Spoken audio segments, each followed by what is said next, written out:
very much of self-focus at that point of time, but now it is completely different. It's more of like setting up a system. So when we look into expanding to many more countries than we were doing, one purpose is we were not really selling fans. We were actually providing solutions to our customers. This is like about 5 years ago. And that was the time when I felt the world was, or the entire thing was crushing down during the pandemic.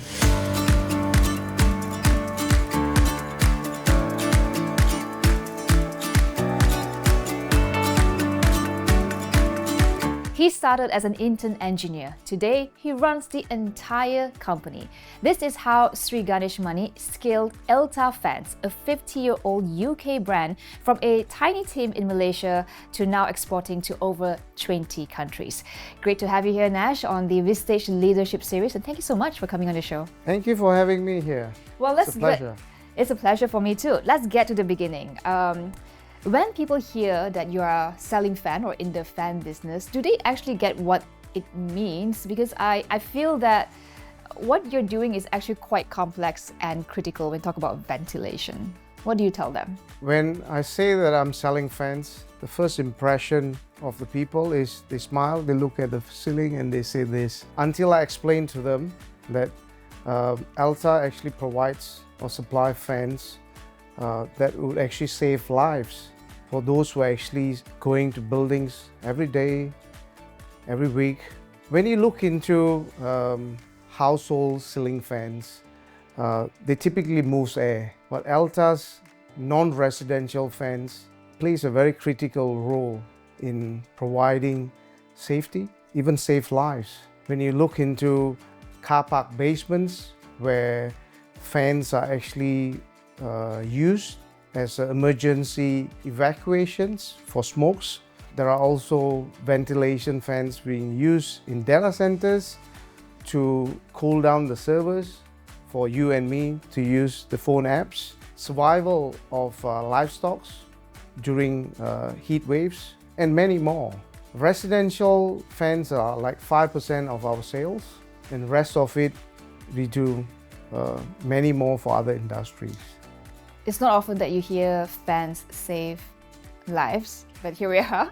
It's great. Thank you so much for your explanation, just to set the picture for us. Earlier during the introduction, I did mention that you started off at Elta Fans as an intern, and now you're the managing director of the very same company. I imagine there must have been a big mindset shift, working from the ground, and now you're leading from the top. How has it been for you, that journey? Yeah, it's been a bigger shift for me. And I started as an intern back in the UK, working for an R&D department. I was been always looking into how well I can actually perform on that given task. Being an engineer, being a designer, it's very much of a self-focus at that point of time. But now it is completely different. It's more of like setting up a system of what the team could actually do without my heavy interference.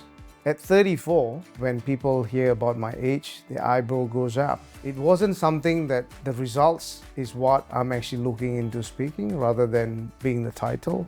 So Elta Fans started in Malaysia, exporting to just 4 countries, and you have grown the business. Now you're exporting to 20 over countries now. What was that turning point like for you when things start to take off internationally? I have been in different levels of the businesses, even when I start as a young engineer to where I am, wear different hats at different times. So when we look into expanding to many more countries than we were doing, one purpose is we were not really selling fans, we were actually providing solutions to our customers where we were able to ensure that people's lives are being taken care of. That is when we start to expand even further. Okay. So changing the narrative a little. Yes, okay. Because quite a number of the markets that we actually approach, they were not quite aware of the legislations of building codes and etc. So we have to actually take the courage to actually educate. Elta, I know its focus is on quality. its brand, its reputation, right? So how do you convince a client to actually pay more in such tough market, especially when markets where price is everything? Yeah, in Elta, we don't actually ask customers to pay more. We actually share how could they actually spend less. That was our main narrative. It's not about the products that they actually buy. It's the efficiencies that they could actually get, the bills that they can actually save, the breakdown on equipments that they can not worry about. I have to ask this because there's a lot of conversation about trade tariffs and intensifying competition from Chinese manufacturers, for instance, or service providers. How is Elta positioned in that sort of market? Yeah, I do agree that we also go through that same challenges. How do we see these is we tend to position it differently by looking into alternative sourcing supplies. Recently, we have also engaged a local foundry to manufacture one of our core parts in Malaysia.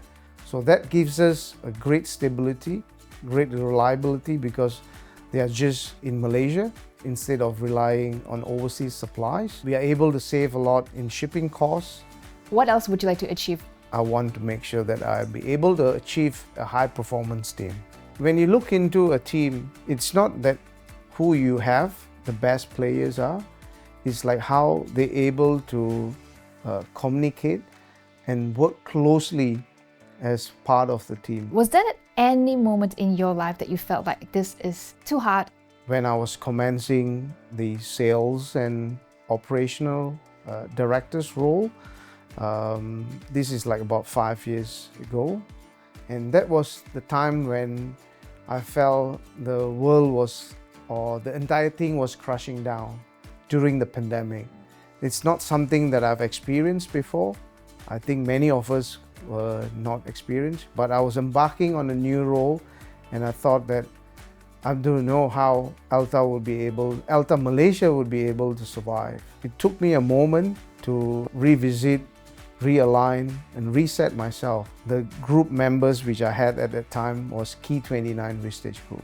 Yeah, that gives me a different perspective. I wasn't the MD at that time, but I felt that I wasn't actually alone. I'm actually with a group of senior managers and CEO to be's, and I had a great chair that I can actually bounce on opinions. So that actually has allowed me to reach out. What is the next step? I'm going through this with my team. This is my current financial situations. On the topic of mentor, do you have a mentor? Yes, I have a couple of mentors. The most closest mentor now is my chair. Have there been any valuable advice that sticks to you even when during the toughest moments and you think about it, it's like that get you through? He always advised me not to think in a vacuum, because that actually belittles and it doesn't move any much. So taking an action would be the best decision to do, and you will be able to see whether you fail it small, you repeat it again and make it happen.